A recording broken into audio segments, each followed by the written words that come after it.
Hello दोस्तों। तो कहानी की दूसरे भाग की शुरुआत में देखते हैं कि लीहू सुबह उठती है तो उसका सिर रात के नशे की वजह से बहुत भारी लग रहा होता है। तभी उसे याद आता है कि रात को ऑफिस पार्टी में उसने बहुत पी ली थी। फिर नशे की हालत में कोसांग के रेस्टोरेंट गई और वहाँ कांग्यून को कुछ कुछ बोली भी और उल्टी सीधी हरकतें भी की थी। फिर किम ही लीहू के घर आती है और फिर दोनों खाना खाने रेस्टोरेंट जाते हैं। इधर नीचे घर पर मिस्टर बेक और कांग्यून भी खाना खा रहे होते हैं। तो बेक पूछता है कि तुम्हारी फर्स्ट लव कैसी है, तो कांग्यून जवाब नहीं देता। तो फिर कहता है खाना बहुत टेस्टी लग रहा है, तो ऊपर छत वाली हमारी पड़ोसन को भी बुला लें। तो कांग्यून सिर्फ 2 लोगों के लिए ही बनाया हूँ कहकर मना कर देता है। क्योंकि लीहू नीचे आ जाती तो मिस्टर बेक को पता चल जाता कि लीहू ही कांग्यून की फर्स्ट लव है। दूसरी ओर रेस्टोरेंट में किम ही लीहू पर गुस्सा रही होती है क्योंकि वह रात को एक तो बहुत लेट से आई थी, ऊपर से टल्ली होकर आई थी। तो लीहू सॉरी कहती है और पार्टी में लेट से आने की वजह बताती है कि ऑफिस वाली पार्टी में बेंजू मिल गया था और आगे बताती है कि मैं उससे मिलना नहीं चाह रही थी, पर डायरेक्टर ने फोर्स किया तो मिलना पड़ा। पर मैं भी उसे ऐसे दिखाई जैसे मैं पिछली बातों को भूलकर मूव ऑन कर चुकी हूँ। फिर लीहू पूछती है कि कांग्यून से बात हुई, तो किम ही नहीं कहती है। फिर दोनों घर आ जाते हैं। फिर लीहू कहती है कि वैसे कांग्यून स्कूल के टाइम में कितना घमंडी था ना, मैं पूरी 10 लेटर लिखी और कभी वॉशरूम के बाहर तो कभी मैदान में उसके पीछे पीछे भागकर तो कभी लाइब्रेरी में जाकर उसे लेटर दी, लेकिन मजाल है कि एक कभी जवाब दे। तो किम ही कहती है कि फ्यूचर कार्ड में बताया गया है कि मैं भविष्य में यूएस में शिफ्ट होने वाली हूँ, तो मुझे लगता है कि शायद कांग्यून ही मेरा फ्यूचर है। फिर दोनों यह सोचकर बहुत खुश हो जाते हैं। इधर नीचे कांग्यून मिस्टर बेक से कहता है कि मैं इतने सालों बाद कोरिया आया हूँ, तो तुम्हारी पड़ोसन से मुझे कोरिया घुमाने को बोलो ना। तो बेक कहता है कि 3 दिन ही बचे हैं, तो तुम्हें तुम्हारी फर्स्ट लव को टाइम देना चाहिए। तो कांग्यून थोड़ा गुस्साने लगता है। तो मिस्टर बेक लीहू को फोन करता है। फिर पहले उसके ब्लाइंड डेट के बारे में पूछता है, तो लीहू बताती है कि बात नहीं बनी। फिर आगे कहता है कि मेरा एक रिश्तेदार कुछ दिनों पहले कोरिया आया है, तो उसे थोड़ा कोरिया घुमा देना। तो लीहू हाँ कहती है। फिर अगली सुबह कांग्यून बहुत अच्छे से तैयार होता है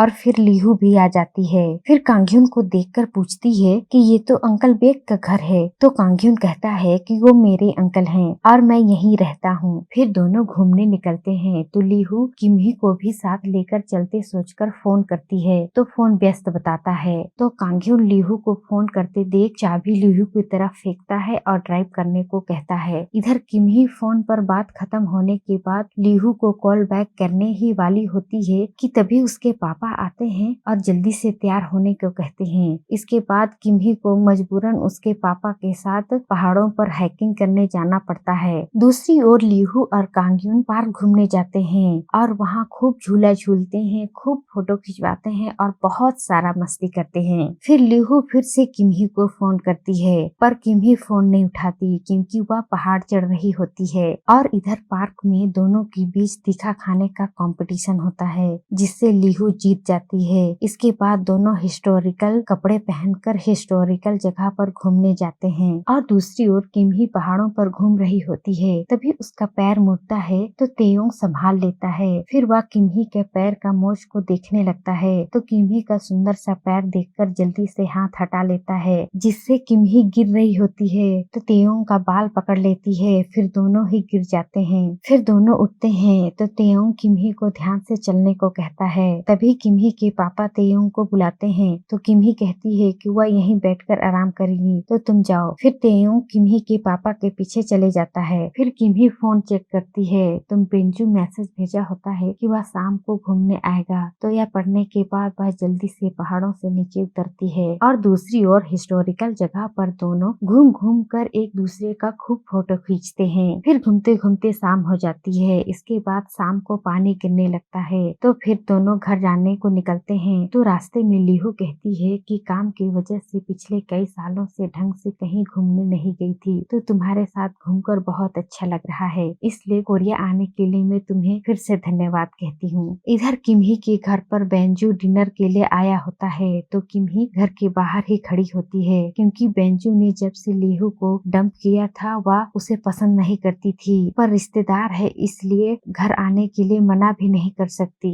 फिर डिनर करने के बाद जब बेंजू वापस जा रहा होता है तो किमही कहती है कि तुम दोनों के बीच 3 साल पहले ही सब कुछ खत्म हो गया है, तो तुम लीहू से दूर ही रहना, क्योंकि अब वह बहुत खुश है। तो बेंजू लीहू खुश है तो सब ठीक है कहकर चला जाता है। दूसरी ओर कांग्योन लीहू को हान रिवर के पास ले जाता है और कहता है कि नदी किनारे फ्राइड चिकन खाएंगे। फिर लीहू अंकल बेग की कार में बहुत सारा फीचर है कहकर बटन दबाती है तो सीट नीचे हो जाता है। इसके बाद दूसरा वाला बटन दबा देती है जिससे शीशा खुल जाता है और पानी अंदर आने लगता है, तो लीहू जल्दी जल्दी बटन दबाने लगती है। फिर कांग्योन शीशा बंद करता है। फिर वापस आते वक्त दोनों कुछ पल के लिए एक दूसरे को देखने लगते हैं। फिर दोनों जल्दी से घर आते हैं। फिर लीहू बहुत ज्यादा बारिश होने की वजह से ऊपर नहीं चढ़ पाती, वहीं पोर्च के नीचे खड़ी हो जाती है। तो कांग्योन देखता है कि लीहू के ऊपर पानी पड़ रहा है, तो वह जल्दी से उसे अपनी तरफ खींच लेता है और फिर से दोनों कुछ पल के लिए एक दूसरे को देखने लगते हैं। फिर लीहू वहीं रखा छाता लेकर ऊपर छत पर जाने लगती है, तो कांग्योन कहता है कि अगली बार फ्राइड चिकन खाने जाएंगे, तो लीहू हाँ जरूर कहती है। फिर आने के बाद कांग्योन कार वाला पल को याद करता है और लीहू सोचती है कि वह चिकन खाने चलेंगे बोला तो मुझे इतना अच्छा क्यों लगा, और मुझे वह हैंडसम क्यों लग रहा था, और मुझे क्यों लगा कि वह मुझे किस करने वाला है। क्या करूं, मेरा मन क्या चाह रहा है। फिर कहानी वापस 10 साल पीछे स्कूल टाइम पर जाती है, जहाँ देखते हैं कि लाइब्रेरी में लीहू कांग्योन के ऊपर थोड़ा गुस्साते हुए कहती है कि तुम जवाब क्यों नहीं देते, तो कांग्योन भी गुस्साते हुए कहता है तुम किमही हो नहीं ना, और जवाब नहीं दे रहा तो इसका मतलब समझ में नहीं आ रहा है, तो लीहू प्लीज जो भी जवाब हो उसे जरूर बता देना कहकर चली जाती है। फिर अगले दिन कांग्योन देखता है कि लीहू लाइब्रेरी में पढ़ते पढ़ते सो गई है, तो वह धीरे से उसके पास जाता है। तभी लीहू नींद में टेबल पर गिरने लगती है, तो कांग्योन जल्दी से हाथ रख देता है जिससे लीहू का सिर टेबल पर नहीं लगता। फिर नींद में ही लीहू का होंठ कांग्योन के हाथ पर पड़ता है, तो वह जल्दी से हाथ हटा लेता है, फिर वहाँ से चला जाता है। फिर सीन वापस प्रेजेंट में आती है, तो अगले दिन लीहू ऑफिस जाती है, तो वहाँ बेंजू आया होता है। तो बेंजू को देखकर उसे 3 साल पहले का वह पल याद आता है जब बेंजू दूसरे देश जा रहा था। तो लीहू दौड़कर एयरपोर्ट जाती है और रिक्वेस्ट करती है कि जो भी गलत हुआ है वह ठीक कर देगी, तो बेंजू कुछ नहीं सुनता और वहाँ से चला जाता है। सीन वापस प्रेजेंट में आती है, तो मैनेजर कहती है कि तुम्हारी नॉवेल गर्लफ्रेंड बनाते हैं, तो बेंजू कहते हैं कि वह खुद बनाएगा और मुझे उम्मीद है इसमें लीहू हेल्प करेगी, तो लीहू कहती है कि वह प्रोड्यूसर है ना कि डायरेक्टर। और दूसरी ओर कांग्योन ऑफिस में बैठकर सोच रहा होता है कि तभी मिस्टर बेक आते हैं, तो वह कहता है कि मैं पूरे काम का और अच्छे से रिव्यू करूंगा, इसलिए 1 वीक और यहाँ रुकूंगा। और इधर बेंजू लीहू को कॉफी पिलाने रेस्टोरेंट ले जाता है, तो लीहू भी सभी बात खत्म करने के लिए जाती है। फिर लीहू कहती है कि तुम मेरी कंपनी के साथ काम करने वाले हो, तो तुम हम दोनों की पास्ट के बारे में कभी भी कंपनी के किसी को भी मत बताना, और अब हमारा ब्रेकअप हो चुका है। तो बेंजू एक लेटर दिखाते हुए कहता है कि पिछले 3 सालों से मैं तुम्हारे ही बारे में सोच रहा हूँ, और यह लेटर सबूत है कि तुम भी मुझे नहीं भूल पाई हो, तभी यह लेटर भेजी थी। तभी मिस्टर बेक और कांग्योन भी उधर ही आ रहे होते हैं, तो कांग्योन लीहू को देखकर रुक जाता है, तो बेक बेंजू को देखकर थोड़ा गुस्साते हुए कहता है ये आदमी यहाँ क्या कर रहा है, तो कांग्योन कौन है पूछता है, तो बेक बताता है कि यह लीहू का एक्स बॉयफ्रेंड है और उसका फर्स्ट लव भी। तभी लीहू भी उठकर जाने लगती है, तो बेक लीहू को कहता है कि इस आदमी के साथ क्या कर रही हो। तभी बेंजू भी पीछे आता है और लीहू का हाथ पकड़कर कहता है क्या वाकई में अब मेरे लिए तुम्हारे मन में कोई फीलिंग्स नहीं है, तो लीहू हाथ झटक देती है। तभी कांग्योन लीहू का हाथ पकड़ लेता है